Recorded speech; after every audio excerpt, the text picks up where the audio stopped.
to Ready Steady Chat. On this podcast, we've got myself, Sanal, and I'm joined by my friends Falcon and Ben. Ben? Oh, hello. I didn't realise that was Finally got it done. How exciting. So, Cut. From... What? Oh, okay. I thought we called people bad.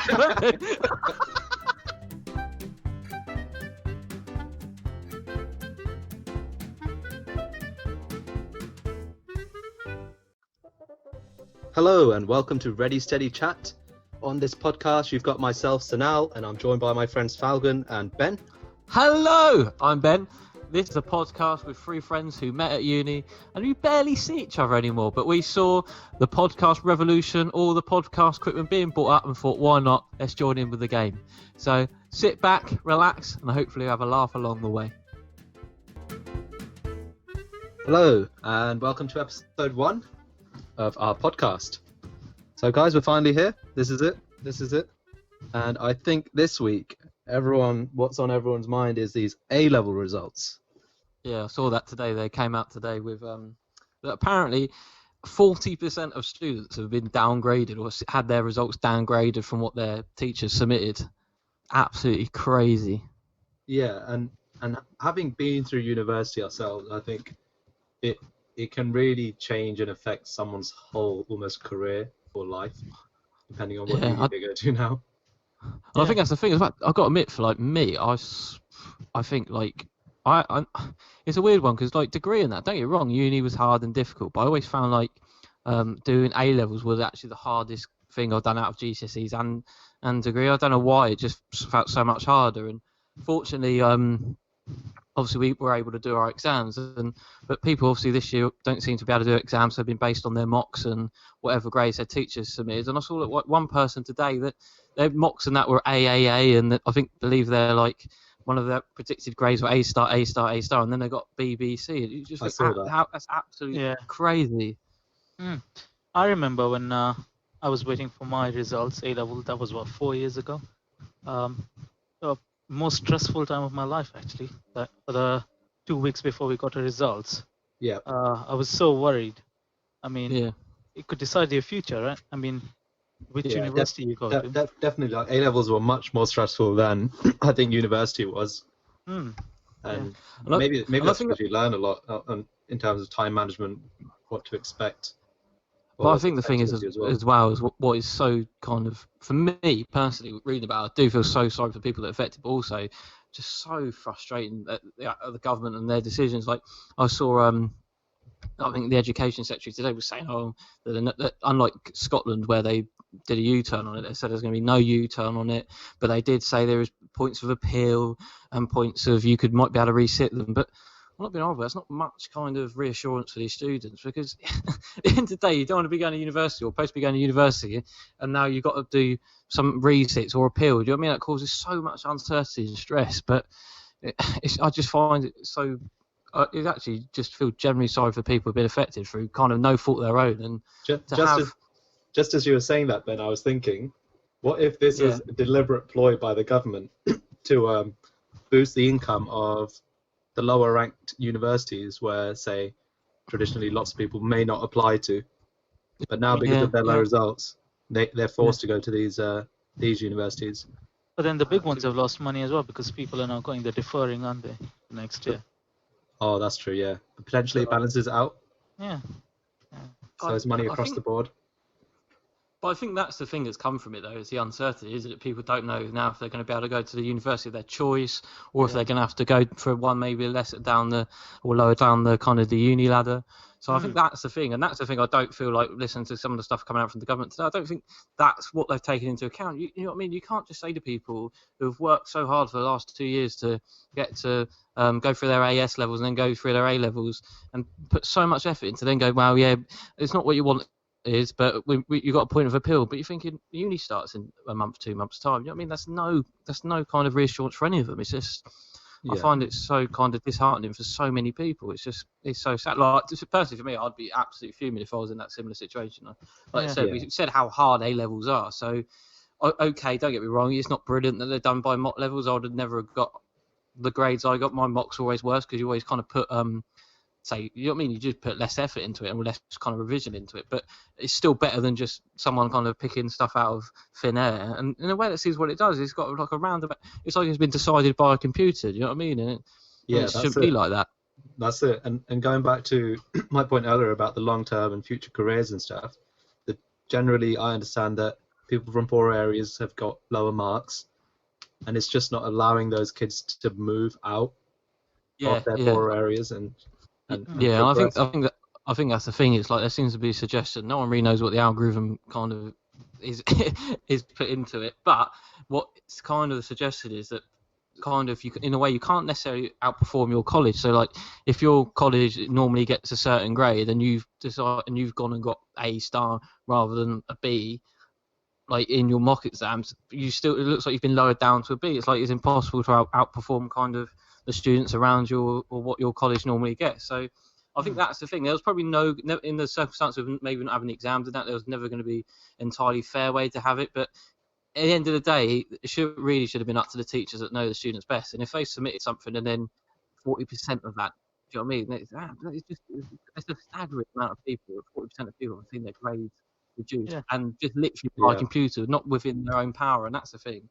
Yeah. I mean, like you said, teachers predict grades, but on the other hand, I can see why they didn't go with just the predicted grades. You can have teachers that are a bit vindictive against certain students. Yeah, that's true. We've all had teachers who've done a bit of that. So you don't want one person ruining a whole person's life. But I think the way they've gone about. Well, to be fair, Boris Johnson's had a go at doing it. Perfect solution. Teachers could have gone this way as well. They may not have liked the student. And downgraded.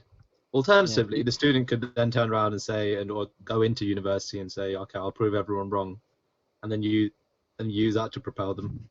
I mean, but then they're not getting into good universities to do that, right? They're getting into lower tier ones. But unless all the universities in the UK agree to lower their expectations for this year's entries. To be fair, I did see that. Apparently, seems to be kind of a widening of criteria within the uni kind of application process, and I think unis are taking it on board that there are kind of differences and difficulties with coming to the grades this year. So I think they are trying to kind of sort it out, but I think that's the thing. It's just the uncertainty that's caused. There's more uncertainty. I mean, first off, you have kind of your exams taken away from you. No one likes exams, but at the end of the day, when you've worked 2 years to get to them, you want to be able to at least try and have a go and perform for them. So, and then to get that taken away, and then you go to your, you think, well, at least I've done well on my mocks, and hopefully that'll cover me. And then you get to the day and go, actually, Boris is going hang about. Don't get too carried away. It's been what you thought you were going to get is kind of been downgraded through nothing of your control, and I think that's where kind of the uncertainty comes from. I mean, uncertainty that we had uncertainty when we did our A levels, but I mean we applied to universities we think is within our grades, right? Like our expectations of our grades. But when you leave it, it's basically a lottery. You can either get better grades than you were predicted or worse.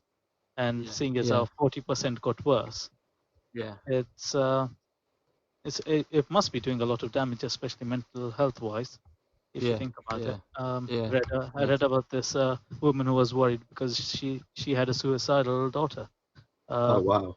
And she got worse grades than she ever expected, and she's worried about her mental health as well. I think that's the thing, though, isn't it? Well, like listening to kind of the politicians coming out and saying there's not going to be no U-turn and stuff like that. That's the thing. They don't take into account the actual kind of the stress it's going to cause to individuals that just basically just angry because kind of stuff that's so important to them has been taken out of their control and there's nothing they can do about it. And I think that's the thing that's so sad.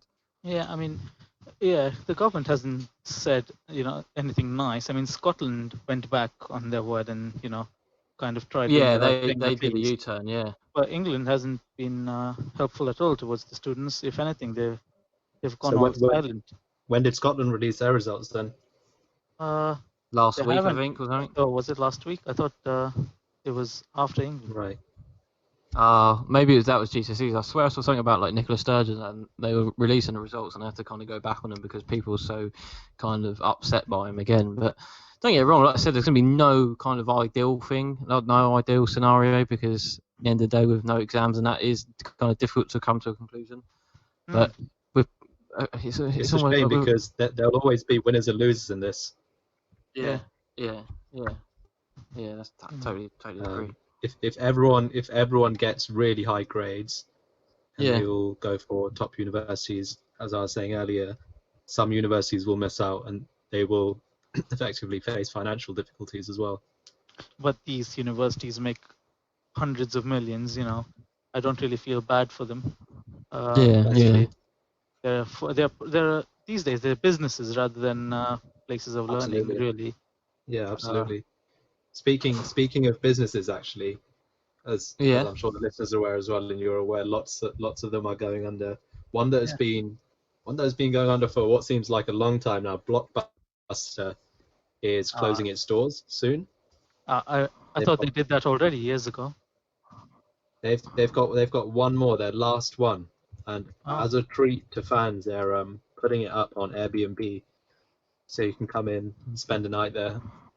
They've got beanbags, retro games to play, selection of movies.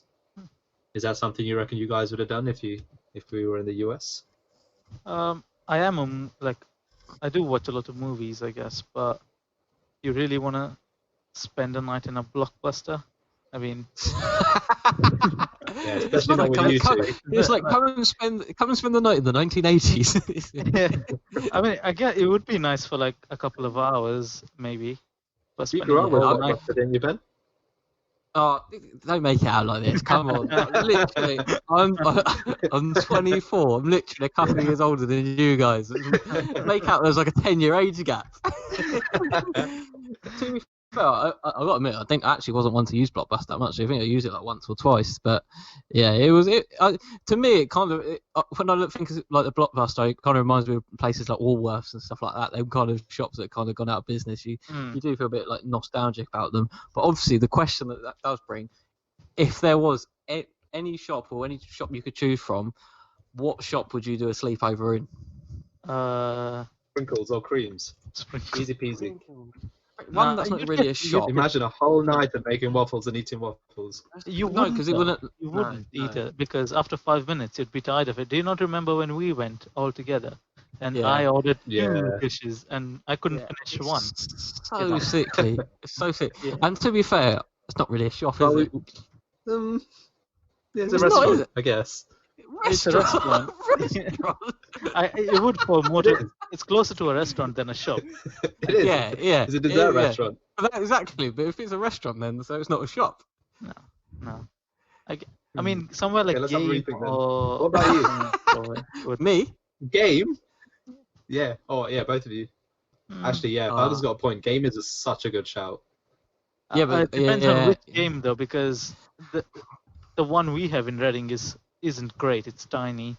They don't have a lot of stuff there, Just like to apologise to those that work at Game in Reading.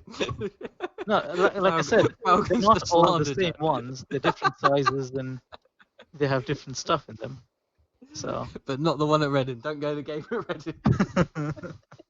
Aren't games all the same, Falcon? Do they not give out the same advertising and push out the same sort yeah, of they do, similar games? They have different, sizes of stores. They have like the one in Portsmouth has like a esports bar or something, doesn't it? Yeah, it does. To be fair, the one in Reading doesn't. Oh, wow. Right. Yeah. It turned into like a TripAdvisor of the different games around the UK. That's our next podcast. Game store. To be fair, for me, actually slightly similar. Bit. I have a nice sleepover, I think, and a bit of curries and PC World. Oh my! Imagine. That could be good, actually. Yeah. Oh, you could have a lot of fun if you're going to sleep. Purely as well to make the most of them tellies that you see. You know what I mean? Like the massive, like 80-inch they seem to be, almost like cinema screens. You're like, jeez. Once the football's back on, once the Premier League's back as well, you could have all the games on all the TVs. Yeah, and then you could you can go all the stereos, all the different music, get on a Mac. You know what I mean? You can have an absolute field day. Never mind sleep. I want to live there. Absolute whale of a time. You could. I mean, don't they do home appliances as well? Do they?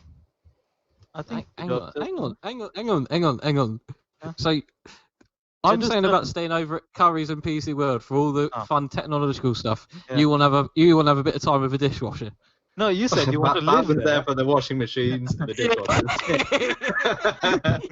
Don't worry thinking about the big long telly. term. I'm thinking long Don't term, worry not about the short Apple. term. Apple. Don't worry about the Apple mat. Let me get in the dishwasher now and have fun with an oven. You know what I mean? You need to think how realistic this situation is.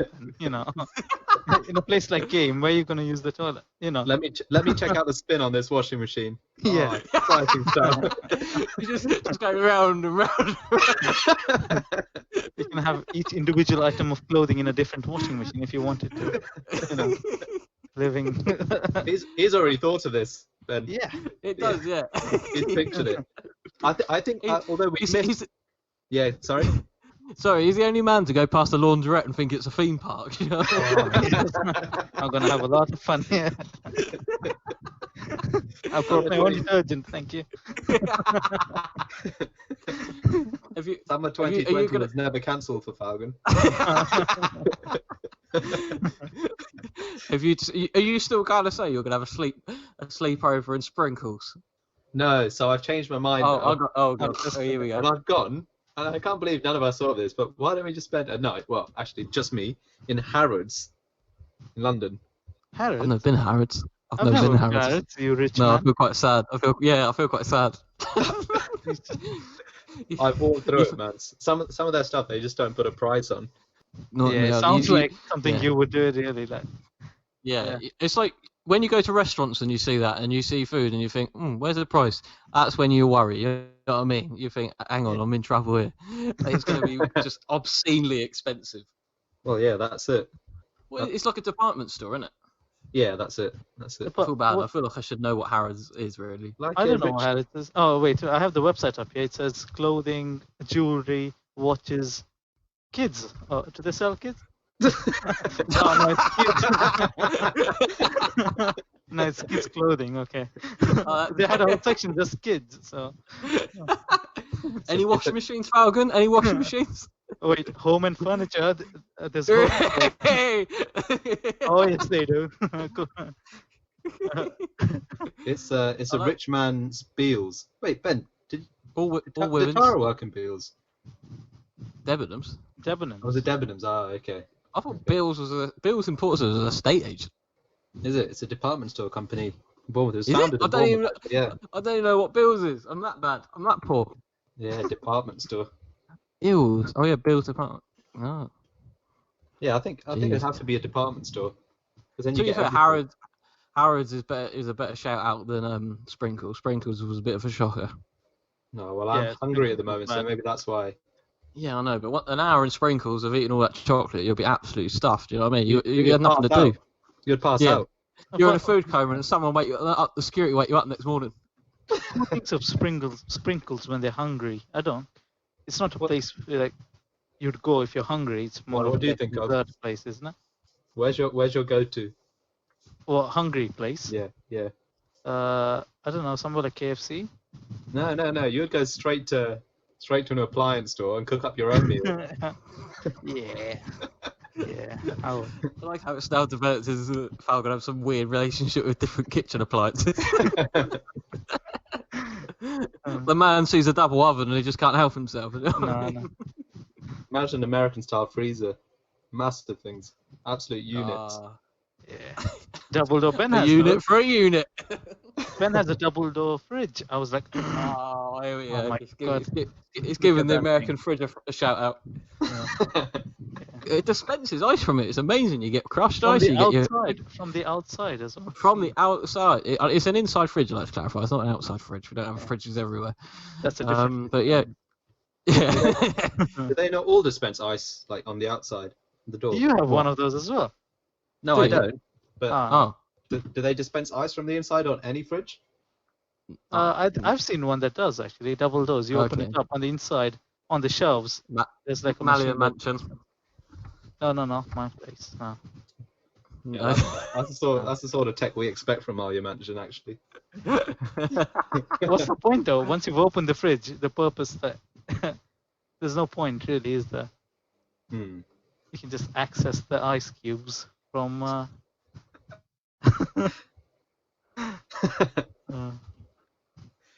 Speaking, and you mentioned that you'd spend a night in game. I see where this is going. Yeah. You see where it's going? I've got to admit, this is quite a good link. I like that. What is it? Well, I'm not sure. I'm sure you heard, because you're a gaming fanatic yourself. Yeah. But Microsoft is going to launch a game streaming service. Oh. So you can subscribe, pay £10.99 a month, Mm. or you can pay £131.88 a year. For an online game streaming service. That's it, like Netflix, but for games. No, they've already tried that. Google tried that in the Stadia. It didn't do really well. It was a shit show, really. I mean, Falcon shutting it down. Yeah, but is that because they didn't have good games? I don't know. They had some good games, I guess, but I've already bought a PC. You know, what am I going to do? Throw it away and not use it? The whole point of it is they have the hardware, and you just rent it basically, and stream it to your PC and play it that way. But I don't know. It's much better that if you own the PC yourself. I don't know. It just feels better playing it. Wait, so how will this work then? This is basically they have hardware somewhere. Yeah. That's running the game, and you're just streaming the video onto your PC and playing it there, basically. So you can play your game on anything, even on your phone. If you have a controller, you set it up and play it on it that way. Okay. So I see the thing. Have to install it. I guess you have to install the software for the streaming service itself, but not the game. I can see the appeal of it if you don't have enough money for a PC of your own, but I do. So I don't really need it. Mario Mansion. Wow. Again. Wow. Yeah. Mr. Private School himself. All you need is to be rich, really. You know. Well, I missed that. What did you say? You don't need a streaming service if you're rich. Wow. Wow. But I guess for people like you who don't actually play games a lot, it would make sense for you guys to rent it out and play that way. I sense a link here. You know, you said that Sanal doesn't play games a lot. Yeah. I don't. Would you like to change that? I'm open to that. I see where this is going. Yeah. Getting professional. Would you? What happens if I said, "Let's play a game"? Oh, what's that I hear? Is that a jingle? Cue jingle. We were worried the pod would be tame, so I said, "Why don't we play a game?" So now my game needs a name, so I decided to call it "Let's Play a Game." Let's play a game. And welcome to Let's Play a Game. Hello. With your host with the most, it's me. It's the section of the show which I created by myself. Yeah. In this section of the show, we will play a different game every week. It might be a short feature because I've got at the moment I've got about 4 games in mind. So after about 4 weeks, this might be it. But today's game, I can sense the suspense from you two and from those listening. Today's game is a bit of Who Am I? Exciting. It is, isn't it? It is. So what are the rules, Ben? Yeah, what are the rules? Wow, I'm glad you asked that, guys. Absolutely phenomenal. Here we go. So the rules are: I'm going to read 5 clues of each. I've got 3 people basically, and I'm going to read out 5 clues for each person. After each clue, you guys can come in and say your name, and then you can give me an answer. But this is the exciting bit. If you give me the incorrect answer, it's then left to the opposition player to hear the rest of the clues and give me their answer. Okay. So what kind of people are we talking about? Like, that's kind is of it just general? Yeah, but that's kind of the point of the game. No, I'm not doing. No, like guess my relative. Are they going to be singers or movie stars or? Well, that's kind of the point, isn't it? If I start we have to guess. If you never played Who Am I? Not you play charades, and then before someone gets up, you go, well, "Can you give me a bit of a clue before you start acting that out?" Can I? If I guess after the first clue. Yeah. You get 5 points. Oh, you get it wrong. Yeah, you can't then come in until Falcon's had a guess. Oh, okay, got it. Cool. Good stuff. So it's kind of like you can risk it for a biscuit, but it's a risky business because it might all end in tears. Yeah. And we got 3, so it's not going to be too long. Okay, perfect. I'm hoping you would know these. They're like quite famous people. Well, I'd say probably 2 out of the 3 are quite famous. Okay. That's not a You know good what I mean? Okay. It's not like guess the man that I know works at Morrison's. You know what I mean? For some reason, I don't know. I don't know. So, first clue: I was born in Liverpool in 1940. Second clue: you can interrupt me with your name. We don't have a buzzer, so it has to be your name. Okay. Second clue: I unfortunately died in 1980. Oh, that's very sad. Okay. It is. It's sad for the person. Are you going to tell us where this person died or passed away? Sorry. No. I'm not an undertaker. I have an airport named after me. Airport. Okay. Now it's disappointing because this one I reckon is gonna. If you don't get it at this one, I'll be very disappointed. I married Yoko Ono in 1969. Now.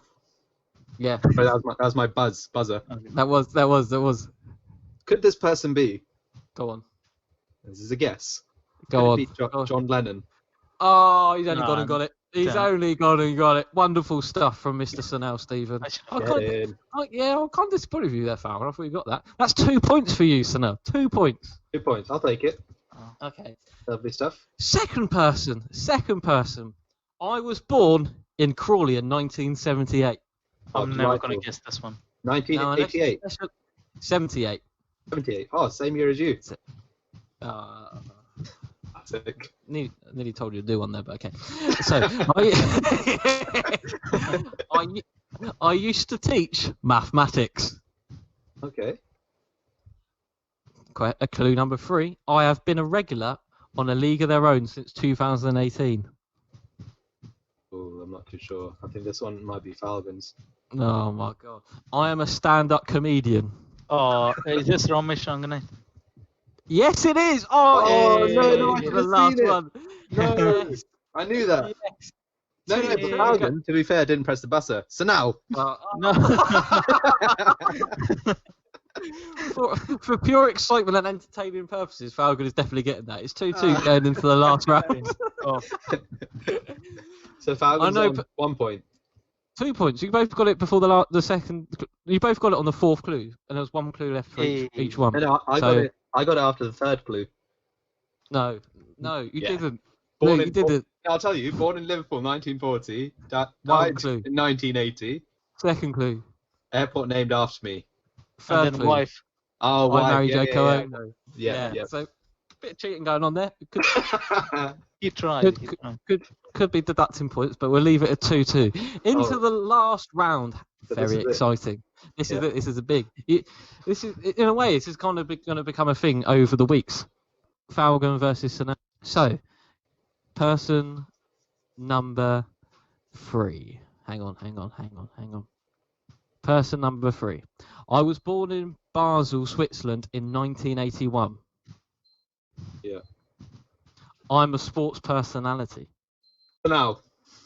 Go on. I'm risking it for the biscuit. Is it Roger Federer? Yes, it is. I was never going to guess. Why are you so disappointed that I won? Because he doesn't like you much, Sana. Yeah. I wanted to get the last one, build up suspense. You know what I mean? It's like the X Factor. Who's going to get knocked out? What were the clues? What were the rest of the clues? I've been competing professionally since 1998. I've won BBC Overseas Sports Personality of the Year, and I've achieved a Grand Slam in tennis. Right. I guess I could have guessed it on the last one, but otherwise, no. I'm not really a sports person, as you know. I believe. So do I concludes. Yeah. You get the point, basically, going into next week. That is your prize for this week. Oh, so that concludes the first and the very exciting edition of Let's Play the Game. Cue jingle. That was fun. It was, Shall we put the jingle in now as well? Just put a jingle in any time. I've worked a lot. I've worked very hard with the jingle. I think it deserves to be put in anywhere. All the time, yeah. That sounds good. Yeah. Everywhere deserves a jingle. So, yeah. That's fantastic. Thank you, Ben. Really enjoyed that. You're welcome. And if ITV, BBC, do you know what? If I'm available, I'll bin these 2 off very quickly. Your own And game show. if any game show is requiring a participant, I'm Yeah. okay with If it. Bradley Walsh decides the chase isn't for him anymore, do you know what? I'll give it a go. So Or even thank you, gentlemen, for a All right. fantastic first episode of Ready Steady Chat. Depends what your definition is of fantastic, but there we go. It was a good start. It's a good start. It We was. enjoyed We enjoyed it. And we'll be coming back next week, Hopefully. unless Falcon's wrapped up in PC World or Curry's. That's becomes Falcon's thing from this episode. Yeah. Falcon was saying he Love signed his tenancy agreement this morning. I can't figure out where, but I think he's given us a fair few hints where he said it. Yeah, so that is the first pod done. That's it. Thank you. That is quite a sensational. After all the effort, all the stuff we put in, to do that, finally got it done. How exciting! So from me, Sanal Falcon, thank you for joining us on the podcast on Ready Steady Chat this week. And if you enjoyed it, listen again next week. Thank you and goodbye. Oh, podcast friends.